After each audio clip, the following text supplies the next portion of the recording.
So one question I'd love to talk to you about, okay? And this comes back to, like, it's very philosophical, exactly on the same context of what we've been talking about. So nature has a certain pace and a certain rhythm to it. There's a certain rhythm in nature. Like I find it ourselves, I'm in the town is busy, cars are going this way and that way.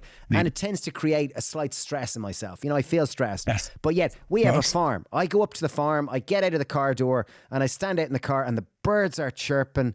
And suddenly I feel like all the cortisol in my body just goes, and I suddenly feel relaxed. And I feel like I take a deep breath. And it feels like, oh my God, nature is such a different rhythm to our societies and how we are and how we live our lives.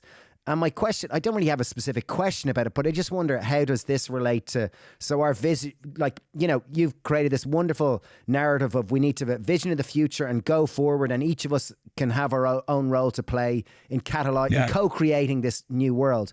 And I just wondered, how does this factor into our societies? This, that nature has this, as we've kind of discussed, it's so intertwined. We are so intertwined with it. I challenge you there. You're talking about nature as though it's separate from you.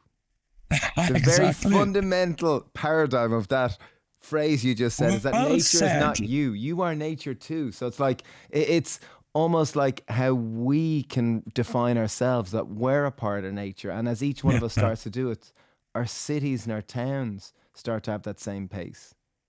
Well, maybe it starts with each of us as individuals that's in our own lives, you know, rather than our towns. Because let's get Matthijs anyway. We can keep rambling around it, but I'd love to hear your thoughts on this, Matthijs. And it's very interesting what you're saying, and your comment is spot on. We are right, you're nature. wrong, Dave. No, one all. We are interconnected, We are Stephen. nature, but we don't see it anymore, and we don't feel it anymore. And that's exactly where the problem is. You know, in Taoism, and also, by the way, in Buddhism and also in Hinduism, great Asian civilizations, but also in early civilizations in Europe and in the rest of the world, what was very important for humans to do, and all great philosophers claimed, is to take time to contemplate, to take time to be still in this world and experience yourself in this world.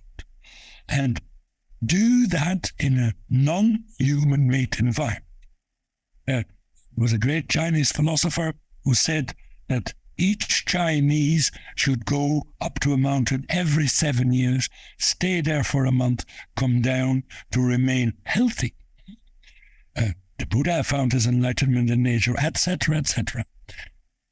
It is, I think, constantly necessary that we take the time and the quiet and the stillness to contemplate and to experience our relationship with the world, to reconnect, to recreate ourselves in this world, to find that connection with a great family of life.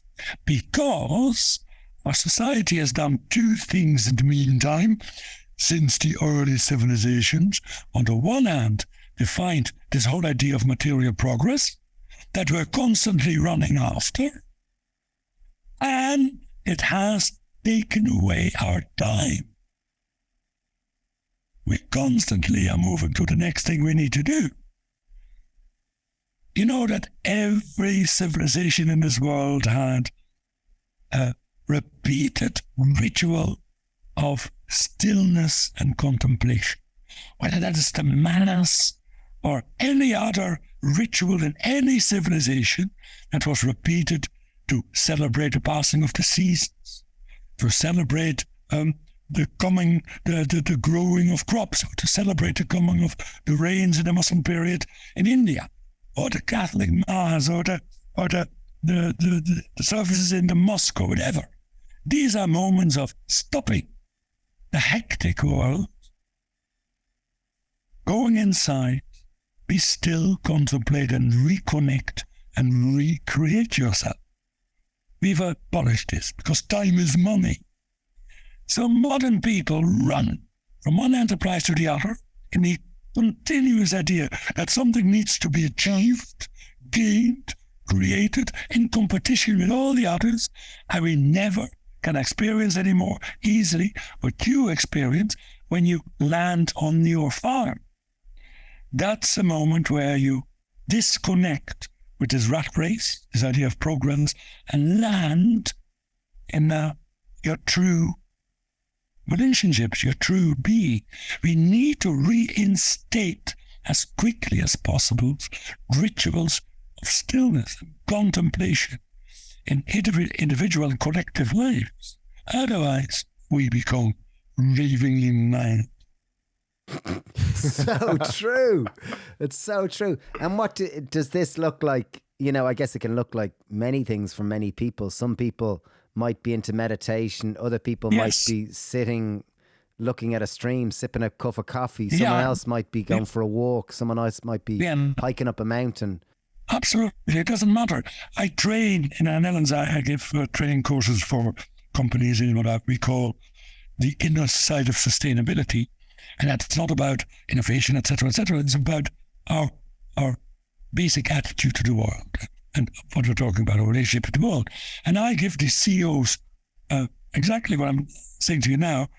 I always say you cannot move to a more sustainable world and a more sustainable company if you don't take rituals of contemplation. You need to recreate yourself constantly, particularly when you're under enormous pressures as a CEO. And then we move through loads of exercises. I have an exercise where they have to listen to Gregorian chant for half an hour. Now, for 20%, that's great. They will be doing that for the rest of their lives. We practice breathing meditations or experience of nature or whatever. You get a whole day of different methods of what Latin is called contemplar, contemplate, and reconnect. And they choose for themselves what the best method is, and then use it, and you see them change.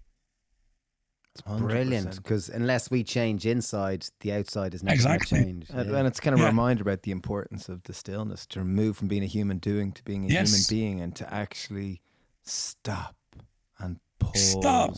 Well, because there's so much inertia in modern life. Like, most of us are moving, as you said, we're human doings rather than human beings, and we're so busy. We're so busy on the wheel that there's very little time to step off and go, oh, well, maybe if I tighten the nuts on my wheel slightly, maybe it'll run a lot smoother. I don't need to spend as much time on it, or whatever it might be, you know.